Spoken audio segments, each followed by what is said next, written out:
YouTube, this is SCL0320. I'm back at it again for a brand new TV review. I just got done, well actually yeah, kind of looked at it right at 9 o'clock or 8 o'clock today on Monday, Gotham. The fourth episode is entitled Viper, which I'll go into it very soon. But I guess a brief synopsis of it would be Gordon and Harvey Bullock, they're introduced to a person that has, for whatever reason, gone to a convenience store, robbed the place, and took the money. But it's not just a conventional store. The guy said he broke my bat that I tried to threaten him with to get out of my store, and he literally picked up the safe and dragged it outside and ran away with it. Okay, they was like, what in the world's going on? And then of course in the back fold you've got Oswald Cobblepot, and he's making his way up the lines, and he's trying to get in with Don Moroni, and that's a whole nother thing. And then on the other side you've got Fish Mooney that's got her own imitation of this secret weapon of this girl that she's now taken under her wing and is trying to train her to do something specific. And you're not going to figure out what it is until the very end of the episode. But going back to what I said, the reason why I said I looked at it at 8, I had to go back through it because I missed the first 15 minutes of it. I was playing Destiny, and I was playing a raid, the Vault. I was playing in the Vault of Glass, and it was tying up my time, and I was like, I'm not gonna leave my group, but I was like, anyway. I know that doesn't have anything to do with this, but any of y'all Destiny fans, yeah, it's still that game, you know what I'm saying, up until Halo Collector's Edition comes out, and yeah, it's gonna be a whole different story. Anyway, moving forward, I actually really like this episode. I'm beginning to see that the acting in this is conducive of the characters, true to what these DC mythological characters would act like. It's not taken from the Christopher Nolan universe at all. Now, I know with the Marvel universe, they try to kind of lean towards the comedic side and stuff like that. But most of the DC characters, they have a lot of dark undertones, you know? And a lot of these characters have really dark undertones. There's not really that many happy moments. It's really dark and dry humor.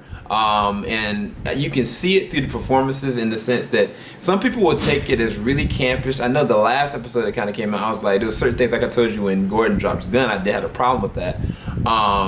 But this one, it wasn't as touchy-feely campy. It was like, okay, when you got somebody like Penguin, and he's interacting with Don Moroni, he's trying to go, and he finally actually goes and equates to him like, look, I have a little bit more experience, and you see him interact in the way that he normally would, and really hesitant and really crazy. It's just, that's his character. He's playing his character as though this is how he's going to interact with this force that he's trying to get in with, and it shows through the performance. I really love the performance of whoever the young man is playing Oswald Cobblepot in this. He's doing such an amazing job, and the thing that boggles my mind, even in this episode, is that Alfred and Bruce, they have a lot of interaction time when it comes to the detective side, because Bruce is obsessed with trying to go through all these different documentations of what's going on with his parents' company in regards to the Arkham Project, in regards to this new crime wave that's kind of holding up, because there is a drug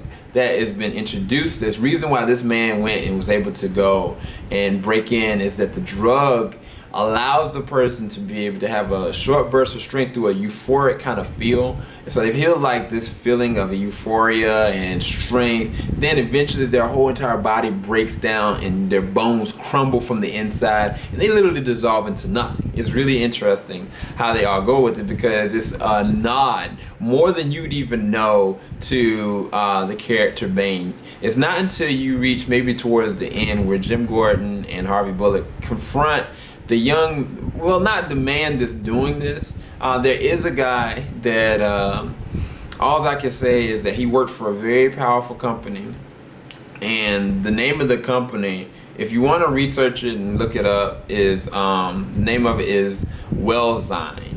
That's W-E-L-L-S-Y-N, I believe. And there's something that happened in the midst of him working there, and everything that you think that he's supposedly did there, it's more than just that. And the first phase of it was being introduced from this first drug, which is called Viper, and then the second version of it, which we all know, is called Venom.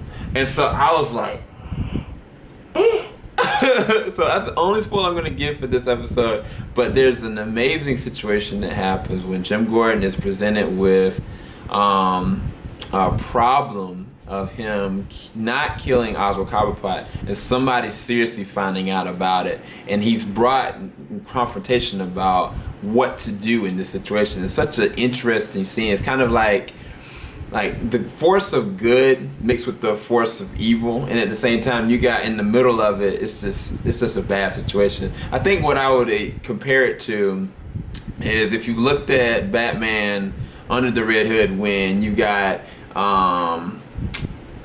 the Red Hood and you got Batman on one side, and in the middle you got the Joker. That's literally how this situation kind of feels like, and it's like you feel for Cobblepot is in the situation as well in it, but it's really interesting seeing, and I really like that about this episode. It's just so much that's going on in the backfold, and even with what Jada's doing, I mean, some of it I was like, Jada, whoa, what are you doing? Like, she's showing flesh and she's doing some mischievous stuff, like, but she's wicked, you know. I mean, that's just, she's playing the role to a T, like she's owning it. And she's relishing in every second of it. I think this is one of the episodes she kind of stand out. She's not doing that much, but you can see the manipulation and just how close that she is to attaining what she really feels like she is destined to have too. It's like, I feel like her and Oswald Cobblepot feel like their destiny is to take over Gotham, basically.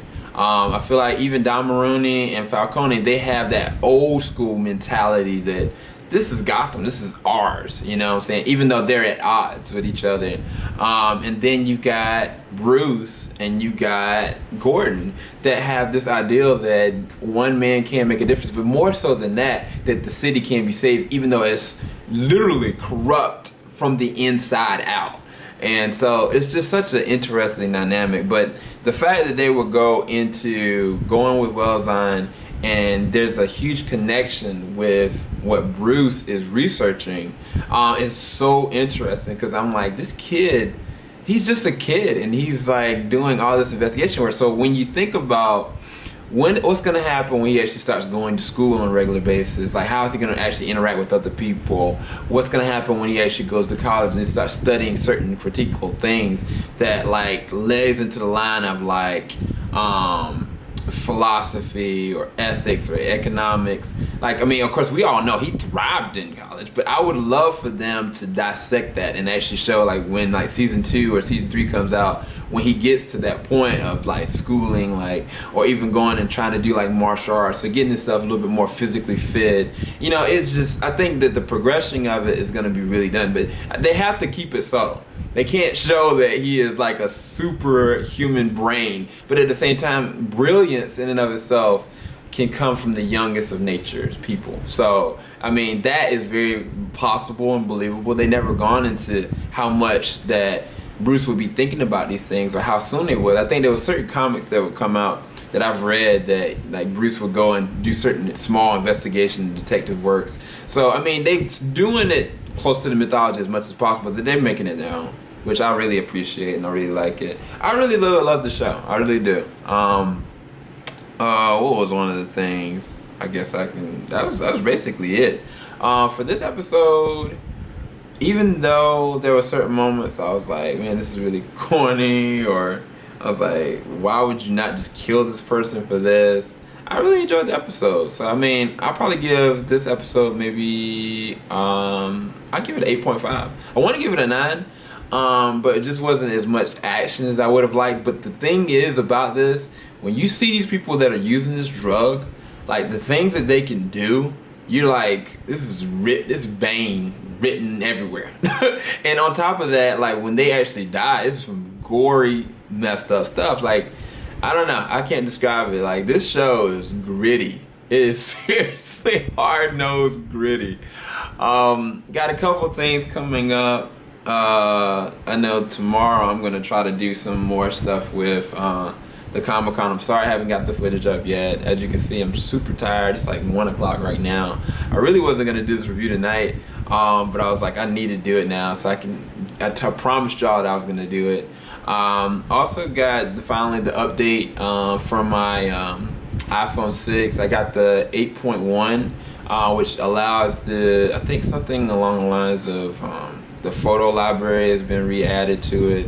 In addition to the main thing is the Apple Pay, which I'm scared as I don't know what to put my credit card information in, but believe it or not, I think I'm gonna go through with it just because, I mean, I can always kind of take it off and I can always change my debit credit card information. Not just that, any money that you actually have is in the bank. They have complete control over it anyway. Even going to your payroll, unless you're getting paid by the hour or whatnot, like verbatim through money, like you still have to go through the payroll, you still have to go through taxes. So in and of itself, do you really have control over your money as much as you think you do, you know? So anyway, I'm gonna go through that. But hopefully y'all enjoyed my review for Gotham episode 5, Viper. And if you have any comments, please use your comments below. Leave a like below if you'd like to. Please subscribe. I mean, definitely if you have any other shows that y'all are interested in me checking out, but chances are I'm already probably watching them. I'm already looking at Sleepy Hollow. I'm already looking at Blacklist. Already looking at Walking Dead, which last episode last night was freaking wow. I really want to like review those. The problem is I'm 5 seasons deep, and I've got all the seasons. But I really, just looking at this now, I don't even have the time to go back through them. But if y'all would love for me to review an episode, please let me know. If you leave it in the comments, I promise you I will go and try to review it. If next episode of Walking Dead or whatever show that y'all really like, then maybe I'll go check it out and definitely do a review for you. So everyone out there, YouTube, Movie Pilot, y'all have a good, blessed night, evening, day, morning, whatever y'all looking at this. This is SCL 0320 signing out. Deuces, everybody.